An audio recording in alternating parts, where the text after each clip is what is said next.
सृष्टि चक्र का रहस्य। सृष्टि चक्र सतयुग, त्रेता युग, द्वापर युग और कलयुग से बना हुआ है, जिसमें हर एक युग का समय 1250 साल का है। सतयुग और त्रेता युग मिलाकर 2500 साल का जो समय है उसे स्वर्ग, और द्वापर युग और कलयुग मिलाकर 2500 साल का जो समय है उसे नरक कहा जाता है।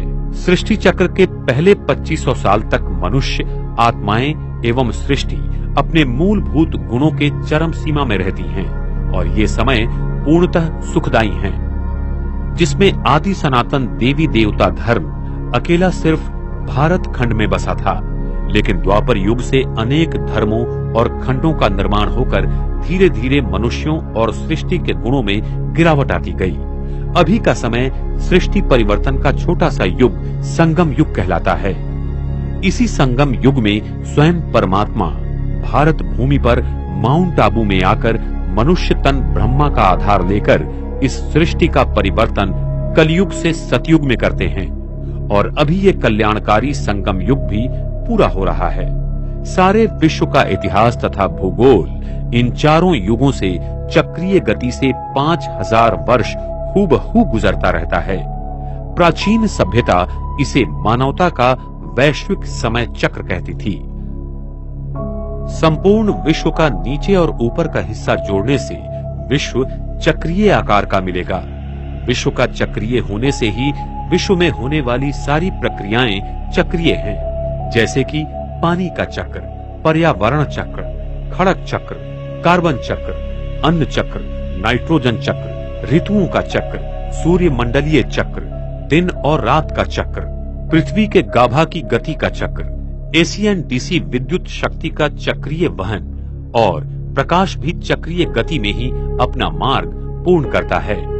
विश्व चक्रीय होने के कारण सारी प्रक्रियाएं चक्रीय गति से चलती हैं, और इसीलिए समय भी चक्रीय है, न कि सीधी रेखा में। इसी तरह युगों का भी चक्र है, जिसमें 5000 साल पूरा होने पर पुनरावृत्ति होती है। ये विराट सृष्टि चक्र परमात्मा, आत्माएं और 5 तत्वों की प्रकृति से बना हुआ है, और ये तीनों इस विश्व में ऊर्जा के रूप में विद्यमान हैं। थर्मोडायनामिक्स के पहले नियम के अनुसार संपूर्ण विश्व अगर ऊर्जा से बना हुआ है तो इस विश्व का न तो कभी निर्माण हुआ और न ही कभी नष्ट होगा, सिर्फ इसमें परिवर्तन आएगा।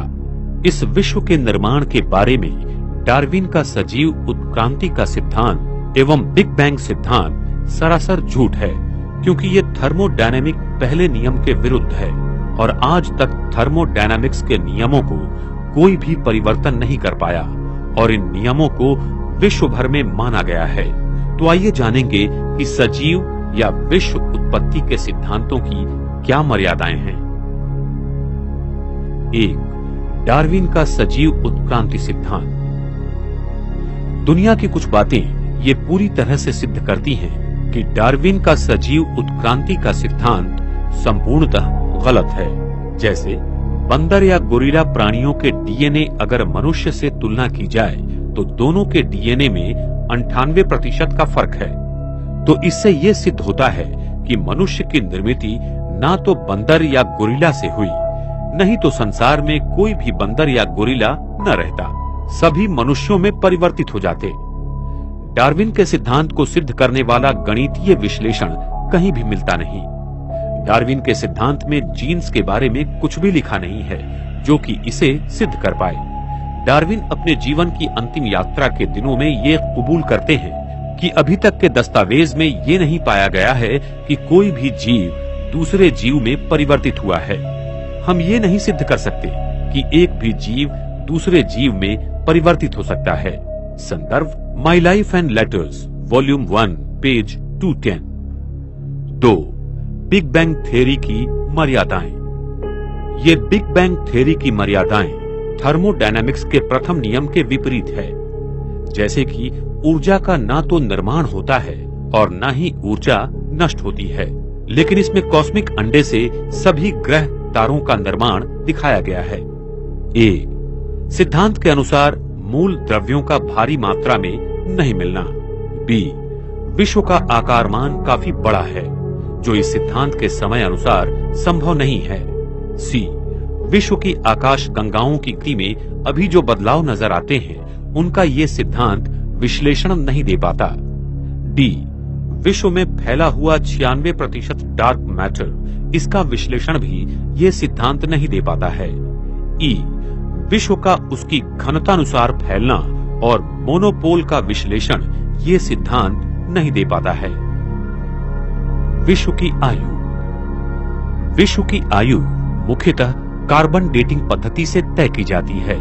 इस पद्धति में बहुत सारी त्रुटियां हैं, जिसके कारण आज विश्व की आयु लाखों एवं करोड़ों साल मानी गई है। कार्बन डेटिंग पद्धति की मर्यादाएं। कार्बन डेटिंग पद्धति की मर्यादाओं के कारण इस पद्धति में पदार्थों की उम्र में त्रुटियां पाई जाती हैं। भूतकाल कार्बन का व्यय होने के प्रमाण में बदलाव होता है, इसलिए इस पद्धति में गलत परिणाम पाए जाते हैं। इस पद्धति में दिए हुए नमूनों में डॉटर प्रोडक्ट्स होने की बहुत ही सहज संभावना रहती है। भूतकाल में पर्यावरण के बदलाव के कारण भी गलत परिणाम मिलते हैं। अति उच्च ऊर्जा कण, किरणोत्सारी खनिज और रसायन अगर इस नमूने के सानिध्य में आए तो कार्बन व्यय प्रमाण में बहुत बड़े बदलाव आते हैं। इस पद्धति में ऐसे माना जाता है कि नमूने का अंत का पदार्थ शीशा है, लेकिन उसमें यूरेनियम या थोरियम मिश्रित स्वरूप पाए जाते हैं। शीशा रेशियो की तुलना में त्रुटियां होने के कारण नमूने की सही उम्र मिलना संभव नहीं है। पृथ्वी के वैन एलन बेल्ट में चुंबकीय क्षेत्रों के बदलाव से भी व्यय प्रमाण में बदलाव पाए जाते हैं। यूरेनियम, थोरियम और कार्बन डेटिंग पद्धति द्वारा एक ही नमूने के परिणाम में अलग अलग आयु पाई जाती है। दुनिया भर के वैज्ञानिक प्रात्यक्षिकों में ये पद्धति को गलत पाया गया है। इस विश्व की आयु हजारों न कि लाखों या करोड़ों साल है। इसके प्रमाण पृथ्वी के विद्युत चुंबकीय क्षेत्र का पूरा आयुर्मान 5000 साल है। शीशा से यूरेनियम में रूपांतरण करीबन 5000 साल में होता है। वैश्विक बाढ़ 5000 साल पहले हुआ था। हमारे पास इतिहास सिर्फ 5000 साल का ही मौजूद है। समुद्र में न तो भारी मात्रा में कीचड़ न ही सोडियम पाया गया है। जीवाश्म रेडियोधर्मिता के द्वारा भूशास्त्रीय आयुर्मान को कुछ ही सालों का पाया गया है। जब सृष्टि में मनुष्यों एवं प्रकृति के पांचों तत्वों के गुणों का पतन होता है तो हर 5000 साल के बाद विश्व का परिवर्तन होता है। इसीलिए विश्व की आयु सिर्फ 5000 साल ही है, न कि लाखों करोड़ों साल। सारे विश्व का इतिहास तथा भूगोल इन चारों युगों से चक्रीय गति से 5000 वर्ष हूबहू गुजरता रहता है। सतयुग। इस सृष्टि के प्रारंभ में हम सारी आत्माएं अपने स्वर्णिम ईथर ऊर्जा से भरपूर परम धाम घर में संपूर्ण शुद्ध स्वरूप में रहती थी। तब परम धाम का केंद्रीय गुरुत्वीय बल शून्य रहता है। साथ साथ पृथ्वी का भी केंद्रीय गुरुत्वीय बल शून्य रहता है। इस पृथ्वी पर तब हम आत्माएं देवी देवताओं के पवित्र स्वरूप में रहते थे। सारे विश्व पर श्री लक्ष्मी श्री नारायण का राज्य था। इसी अति प्रगत सतयुगी संस्कृति को आज लोग अटलांटिस एवं मारिया आदि नामों से ढूंढ रहे हैं और प्राचीन संस्कृतियां जैसे माया, इजिप्ट आदि में इनके बारे में लिखा हुआ है। सतयुग की आदि में परम धाम की ईथर ऊर्जा पृथ्वी पर शुभ्र विवर के द्वारा निरंतर फैलती रहती है, जिससे सारा ब्रह्मांड एक अलग स्वर्णिम कणों द्वारा प्रभावित और तेजोमय रहता है। इस ईथर ऊर्जा की अखंड प्रवाह के कारण इस पृथ्वी पर जीव सृष्टि अपनी अति सतो प्रधान अवस्था में रहती है। तभी आकाश मंडल और भूमंडल का गुरुत्वीय केंद्र एक ही दिशा में होने के कारण सूर्य और चंद्रमा पृथ्वी पर सरल दिशा में घूमते थे, जिससे चंद्रमा हर रोज पूर्ण रूप से दिखाई देते थे, न कि कोई कला के रूप में। सतयुग त्रेता युग में सभी राशि के 108 तारामंडल आकाश तत्व में एक ही मुकुट की रचना अनुसार घूमते थे और सप्तऋषि तारे भी ध्रुवीय तारा के नीचे एक ही लाइन में थे। इस समय प्रकाश की गति बहुत धीमी होने के कारण दिन और रात भी 21-21 घंटे के थे। आकाश तत्व का घूमना भी धीमी गति से था, क्योंकि तब विश्व की घनता भी कम थी। ये सारा नजारा सतयुग और त्रेता युग में 2500 वर्ष तक सदा चलता रहता है। हमारी कुंडलिनी शक्ति हमारे सहस्र चक्र में सदा विराजमान थी, क्योंकि हमारी मानसिक स्थिति आत्म अभिमानी थी। इस स्थिति के कारण हमारे अंदर इथर शक्ति का प्रवाह ध्रुवीय तारा के द्वारा निरंतर था और सारा तारामंडल हमारे संकल्पों पर चलता था। सतयुग के आदि में पृथ्वी में पारा की मात्रा बहुत थी और पृथ्वी का केंद्रीय गाभा पारा की इसी चारों बाजू से पूरी तरह भरा हुआ था। ये पारा ईथर शक्ति को खींचता है और पृथ्वी के केंद्र को चार्ज करता रहता है, जिससे पृथ्वी में चुंबकीय शक्ति का निर्माण होता है। सतयुग में पृथ्वी के चुंबकीय शक्ति मोनोपोल थी और उसके सारे ऊर्जा केंद्र एक ही जगह केंद्रित थे, जिसके कारण फिर अक्षांश और रेखांश नहीं थे और पृथ्वी का भूभाग कमल की तरह बना हुआ था। सागर का पानी मीठा और शुद्ध था, जिसमें नमक जरा भी नहीं था। सागर पृथ्वी के सारे भूभाग पर चक्रीय तालाब की तरह फैला हुआ था, जो अभी दक्षिण ध्रुव के उस पार भी है, और सागर इतना गहरा भी नहीं था। हर जगह उस भूतल को हम देख सकते हैं। इतना सागर का पानी स्वच्छ, शुद्ध और पारदर्शक था। इस युग में हम मनुष्य आत्माओं की सतो प्रधान अवस्था के कारण प्रकृति हमारे आदेशों पर चलती थी। सतयुग के पुष्पक विमान टेस्ला कॉइल की प्रणाली पर ईथर ऊर्जा द्वारा चलते थे और वो हमारे संकल्प द्वारा नियंत्रित किए जाते थे। वहां पर सोने के महल होंगे जो कि हीरों से जड़े हुए होंगे। वहां पर विज्ञान अपनी सतो प्रधान की चरम सीमा पर था। सतयुग में दो प्रकार के खनिज पत्थर होते हैं, एक किम्बरलाइट और दूसरा लिम्प्रोलाइट, जिसमें बहुत प्रकार के हीरे पाए जाते हैं। इनमें प्रकाश की किरणें अनेक रंगों में परिवर्तित तथा उत्सर्जित करने की क्षमता बहुत ज्यादा है। इन्हीं हीरों द्वारा सतयुग के स्वर्णिम महलों में अनेक प्रकार के रंगों की रोशनी रहेंगी और इन हीरों से निकलने वाली किरणों का रंग हम अपने संकल्प द्वारा नियंत्रित या परिवर्तित कर सकते हैं। सतयुग में प्रकाश कणों की प्रकाश कोण डायनेमिक होती है, जिसके कारण जब विश्व महाराजन संकेत करेंगे कि दिन, तो सूरज की प्रकाश कणों का प्रकाश शंकु 180 अंश कोणीय में खुल जाएगा और सारी धरती पर एक ही समय दिन होगा। और जब रात का संकल्प करेंगे तब सारी पृथ्वी पर रात होगी। लेकिन उस समय चंद्रमा पर पड़ी हुई सूरज की किरणों का प्रतिबिंब धरती पर आएगा और चंद्रमा हर दिन पूर्ण रूप में रहेगा। चंद्रमा की किरणों का प्रकाश शंकु का कोणीय नियंत्रण भी हमारी संकल्प शक्ति द्वारा होगा। सतयुग में हमारा डीएनए 12 तंतुओं का बनेगा, जिससे हमारा शरीर अति सुंदर, शक्तिशाली और सूक्ष्म शक्तियों से भरपूर होगा, जिससे हमारी आयु 150 साल होगी और हम बूढ़े नहीं होंगे। हम अपनी इच्छानुसार शरीर को त्याग देंगे। हमारे मस्तिष्क पर तेजोमय वलय सदा रहेगा। इसीलिए मंदिरों में देवताओं के आगे दिए जलाते हैं, क्योंकि उनकी आत्म ज्योति सदैव जलती थी। देवी देवताओं का जन्म भी पवित्रता की शक्ति से आंखों द्वारा नयन दर्शन से होगा। वहां काम विकार से कोई भी रचना नहीं होती है। वर्तमान समय में मोर पंछी का जन्म भी उसके आंख से निकले हुए आंसुओं को मादा मोर पंछी ग्रहण करने से होता है। इसीलिए उसकी पवित्रता के कारण कृष्ण के मुकुट में मोर का पंख दिखाते हैं और वो भारत का राष्ट्रीय पक्षी है।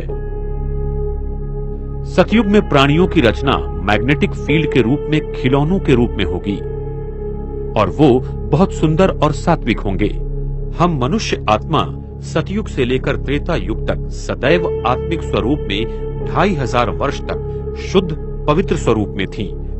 सतयुग की प्रगत वैज्ञानिक संरचना तथा तकनीकी के बारे में हम आपको अधिक विस्तार में अगले भाग में बताएंगे।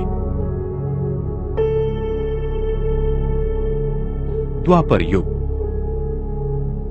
हम आत्माओं की पवित्रता ब्रह्मांड के ईथर ऊर्जा और गुरुत्वीय बल को नियंत्रित करती है। इसलिए जब हमारी मानसिकता में बदलाव आते हैं तो प्रकृति में उसी रूप में परिवर्तन होता है। द्वापर युग की शुरुआत में हम मनुष्य आत्मा अपने आप को आत्मा भूलकर देह समझने लगते हैं, जिससे हम आत्माओं की पवित्रता सतो से रजो प्रधान में होने के कारण ब्रह्मांड के अवकाश और काल की रचना में बदलाव आते हैं।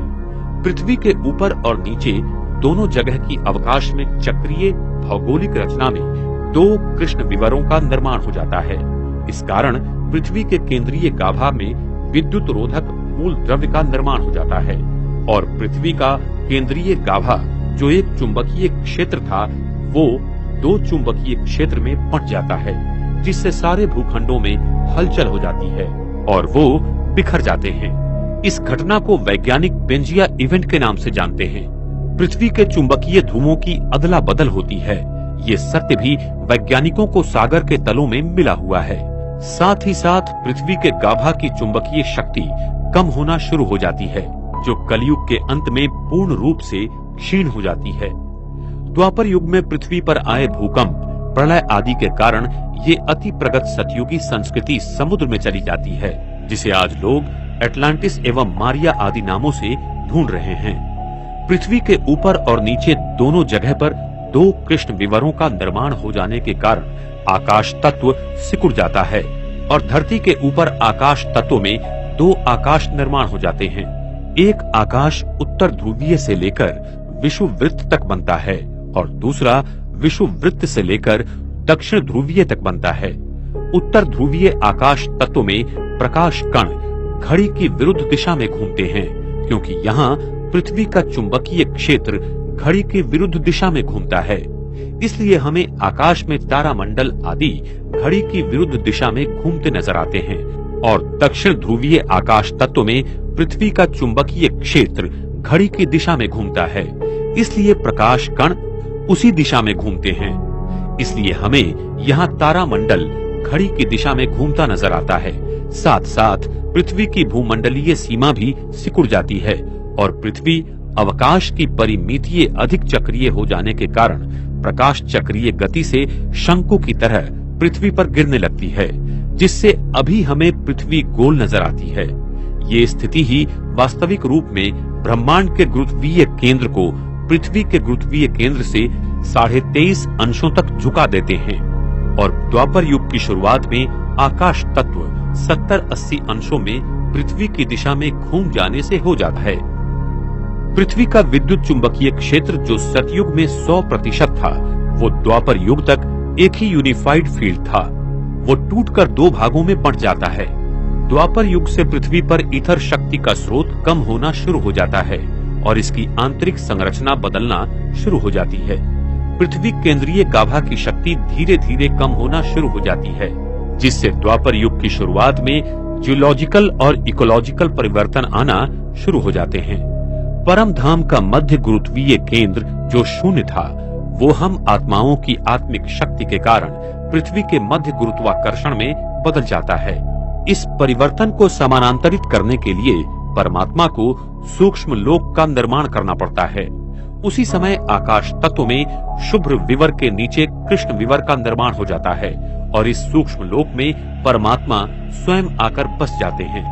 द्वापर युग में पृथ्वी के मोनोपोल का दो ध्रुवों में परिवर्तन होने के कारण पृथ्वी के शक्तियों का केंद्रीयकरण बिखर जाता है और वो 13 चक्रों में बंट जाता है, जो आज संसार में अलग अलग जगह पर है और उसी चक्रों द्वारा पृथ्वी की शक्ति का संचार इस प्राणी जगत में होता रहता है। इन चक्रों का ज्ञान हम आत्माओं को द्वापर युग में हुआ था और हमने अपनी आत्मिक शक्ति से ये जान लिया था कि पृथ्वी की इन चक्रों को अगर ईथर ऊर्जा से हम चार्ज करेंगे तो पृथ्वी पर प्राकृतिक आपदाएं कम होंगी। इसलिए हमारी प्राचीन सभ्यताओं ने पिरामिड आदि का निर्माण किया, जिसके कारण वो ईथर ऊर्जा इस धरती को मिल सकी और धरती में ऊर्जा का संतुलन बना के रखा। लेकिन जैसे जैसे समय बीतता चला गया, हम आत्माओं ने अपने विकर्मों द्वारा पृथ्वी पर बहुत सारे अत्याचार किए और साथ साथ पृथ्वी के इन चक्रों का संतुलन बिगाड़ते गए, जिसके कारण भूकंप, बाढ़, सुनामी आदि बहुत संख्या में आ रहे हैं। जो सप्तऋषि तारे पहले एक ही लाइन में थे वो अलग अलग दिशा में बंट जाते हैं और तारामंडल में राशि चक्र का निर्माण हो जाता है। इन्हीं राशि चक्र के तारामंडल का और ग्रहों का हमारे डीएनए पर प्रभाव पड़ता जाता है और वो हमारी कुंडली को प्रभावित करते हैं। जब हम देह अभिमान में आ गए तब यही ग्रह और तारे हमारे जीवन की स्थिति को परिवर्तित करना शुरू कर देते हैं। यही ईथर शक्ति हमारे डीएनए की संरचना करते हैं और डीएनए फिर भौतिक शरीर का निर्माण करती है। यही कुंडलिनी शक्ति जो सतयुग में सहस्त्रा चक्र में थी वो फिर से आज्ञा चक्र तथा द्वापर युग में हृदय चक्र और कलयुग में मूलाधार चक्र में आकर बैठ जाती है, जिसको जागृत कर फिर से सहस्त्र में ले जाने का पुरुषार्थ योगी हठयोगी करते रहते हैं। ये कुंडलिनी शक्ति ईथर शक्ति का सूक्ष्म रूप है जो विज्ञान अभी तक नहीं खोज पाया। विश्व की घनता बढ़ने के कारण विश्व का प्रसारण होने लगा जो वैज्ञानिकों को अभी दिखाई दे रहा है। अधिक घनता होने के कारण ईथर ऊर्जा हर प्राणी मात्र में घटती जा रही है। इसके लिए अनेक आविष्कार किए जा रहे हैं। द्वापर युग के शुरू में मैटर और एनर्जी परिवर्तित होकर डार्क मैटर और डार्क एनर्जी बन जाती हैं, जिसे अभी वैज्ञानिक खोज रहे हैं। जिसका मुख्य कारण है हमारी संकल्प शक्ति, जिसमें आत्म अभिमानी की वजह देह अभिमानी की जागृति आ जाती है और हमारे विचार प्रकृति को अपवित्र बना देते हैं। हमारी पवित्रता ही प्रकृति के सारे तत्वों को नियंत्रित करती है। जब हम पवित्र थे तब प्रकृति हमारी दासी थी और अभी जब हम अपवित्र बने तब हम प्रकृति के दास बने। हम आत्माओं की मानसिक शक्ति जो सतयुग में ब्रह्मांड की पिंडीय शक्ति के साथ सृष्टि पर खड़ी थी वो द्वापर युग में अलग अलग हो जाती हैं। द्वापर युग में हम अपने आप को शरीर समझने के कारण दुखी और अशांत हो जाते हैं।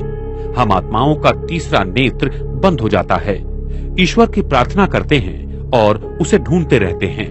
इसी द्वापर युग से हर धर्म संस्थापक आकर अपने अपने धर्म की स्थापना करते हैं। सभी धर्म आत्माओं ने ईश्वर की आराधना, प्रार्थना, ध्यान सिखाया और कर्मों के गुह्य गति का ज्ञान समझाने का प्रयास किया। तब से पाप पुण्य की परिभाषा प्रचलित हुई। जो हम आत्माएं सतयुग त्रेता युग में जीरो विजन में थीं, वो द्वापर और कलयुग में नैरो विजन में चली गईं। अभी संगम युग में हम अभी एरो विजन में हैं। धर्म सत्ता, राज्य सत्ता, विज्ञान सत्ता और श्रेष्ठ कर्मों की सत्ता सतयुग और त्रेता युग में एक के हाथ में थी। वह द्वापर और कलयुग में अनेक सूत्र में बिखर जाती हैं और अल्प लोगों में बट जाती हैं, जिससे हम दुखी और अशांत हो जाते हैं। पृथ्वी जो सतयुग में कमल जैसे खिली हुई थी वो फिर द्वापर युग में ऑप्टिकल रेडियल बन जाती है, जिससे वो उसे गोल दिखाई देती है और फिर आगे चल के कमल जैसी बन जाएगी। द्वापर युग के आरंभ में हमारी पवित्रता भंग होने के कारण हमारे शरीर के डीएनए की संरचना में परिवर्तन आ जाते हैं और हमारे मस्तिष्क में सूक्ष्म कृष्ण विवर बन जाता है। न्यूट्रॉन कणों के केंद्र में कृष्ण विवरों का निर्माण हो जाता है। हमारा डीएनए जो 100% पवित्र था और जिसमें ईथर शक्ति की अपने शरीर में सदा विद्यमान बनाने की यंत्रणा थी, वो समय अनुसार नष्ट हो जाती है और 10% ही जागृत रह जाती है और 90% बंद हो जाती है। इस 10% भाग में हमारे पूर्व जन्म के कर्म, संकल्प की रिकॉर्डिंग बंदिस्त हो जाती है और उसी की बदली संरचना के कारण जो डीएनए का 10% भाग होता है उसका निर्माण होता है और उसके हिसाब से हमारे शरीर का निर्माण होता है। आज भी वैज्ञानिक मानते हैं कि 90% डीएनए जैसे कि मरा हुआ है और वही मात्र 10% डीएनए के भाग को बना देता है। वो कैसे, इसका उत्तर आज के वैज्ञानिकों के पास नहीं है। कलयुग। कलयुग के अंतिम समय पर स्वयं परमात्मा 1936 में इस भारत भूमि में साकार प्रजापिता ब्रह्मा के तन में प्रवेश करते हैं और उनके द्वारा इस सारे ब्रह्मांड के आदि, मध्य और अंत के कर्मों का ज्ञान देते हैं, जिसे दिव्य अवतरण कहा जाता है। जब स्वयं परमात्मा भारत भूमि पर आते हैं तब उनके सर्वोच्च ईथर शक्ति के भंडार होने के कारण इस भारतीय भूखंड की चुंबकीय शक्ति बढ़ने लगती है। इस ईथर ऊर्जा के कारण वैज्ञानिकों को E = MC² आदि अनेकानेक शोध लगने शुरू हो जाते हैं। पृथ्वी का केंद्रीय गुरुत्वीय बल बढ़ने का कारण है विश्व का गुरुत्वीय केंद्रीय बल, जो ब्रह्मांड में ध्रुवीय तारा के ऊपर बना हुआ है। वो विश्व का प्रसारण होने के कारण तथा अवकाश ब्रह्मांड की चक्रीय गति बढ़ने के कारण धीरे धीरे नीचे आ रहा है। ये ध्रुवीय तारा आने वाले समय में पृथ्वी के बहुत करीब आ जाएगा, जिसके कारण उसकी स्वर्णिम प्रकाशमान ईथर ऊर्जा से प्रकृति के मूलभूत ऊर्जा का बहुत बड़ा परिवर्तन होगा। जैसे सिलिकॉन जो सेमीकंडक्टर है, वो बैड कंडक्टर बन जाएगा। दुनिया के सारे संगणक और इलेक्ट्रॉनिक साधन बंद हो जाएंगे।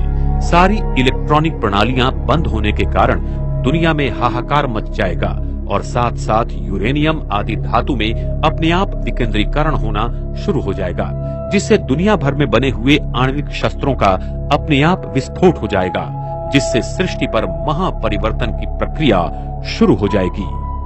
सृष्टि परिवर्तन की प्रक्रिया का पहला चरण आणविक शस्त्रों के भयंकर विस्फोट से सृष्टि परिवर्तन की अनेक प्रक्रिया को उत्तेजित करेगा। अणु बॉम्ब, हाइड्रोजन बॉम्ब का प्रचंड विस्फोट पृथ्वी पर छोटे सूरज का काम करेगा। आणविक बॉम्बों से करीब 10 लाख डिग्री सेल्सियस तापमान थोड़े समय के लिए हो जाएगा, जिसे सारे धातु, मनुष्य, संपत्ति, वस्तुएं और पर्वत आदि विस्फोट होकर पिघल जाएंगे। अणु बॉम्ब के इसी ऊर्जा पिघलने के कारण पृथ्वी के केंद्रीय गाभा के ऊपर बना सिलिकॉन पूरी तरह से पिघल जाता है। पृथ्वी के समुद्र में बर्मुडा और फॉर्मोसा ट्रायंगुलर क्षेत्र हैं। वो पृथ्वी के केंद्रीय गाभा के 2 द्वार हैं, जो सिर्फ पानी से ढके हुए होने के कारण पृथ्वी के सबसे ज्यादा गुरुत्वीय बल के क्षेत्र में हैं। इसलिए कोई भी हवाई या पानी पर चलने वाला जहाज इन क्षेत्रों में जाते ही गायब होकर पृथ्वी के अंदर चला जाता है। इसलिए इन क्षेत्रों को डेविल सी कहते हैं। इन्हीं क्षेत्रों से अति प्रकाशित ईथर ऊर्जा के द्वारा प्रचंड विद्युत शक्ति से पृथ्वी का केंद्रीय गाभा पुनः चार्ज होगा। अंत में इस अति प्रकाशित ईथर ऊर्जा की शक्ति से पृथ्वी के चुंबकीय गाभा के बीच का विद्युत विरोधक द्रव्य पिघल जाता है, जिससे सारी पृथ्वी की चुंबकीय शक्ति में परिवर्तन आ जाएगा और यही परिवर्तन पृथ्वी के दोनों ध्रुवों को समाकर एक ही मोनोपोल में परिवर्तित कर देगा। आइंस्टाइन बोसॉन कंडेंसेशन की भाषा में पृथ्वी का केंद्रीय गाभा एक सुपर एटम बन जाएगा और पृथ्वी की गुरुत्वीय शक्ति बहुत बढ़ जाएगी, जिसका केंद्र भारत होगा। पृथ्वी की चुंबकीय शक्ति में परिवर्तन आने के कारण दुनिया में अनेक तूफान, सुनामी, चक्रवात और भूचाल आदि ज्यादा संख्या में आ जाएंगे। दुनिया का 96% बर्फ जो दोनों ध्रुवों पर जमा है वो पिघल जाएगा और समुद्र की ऊंचाई 300 से 400 फीट बढ़ जाएगी, जिससे दुनिया भर में समुद्र किनारों पर बसे सारे शहरों का विध्वंस हो जाएगा। दुनिया के सारे भूखंड विध्वंस होकर भारत की ओर केंद्रित हो जाएंगे, जिसे हम पेंजिया और गोंडवाना लैंड कहते हैं। ये प्रक्रिया बहुत ही अद्भुत और विशाल है।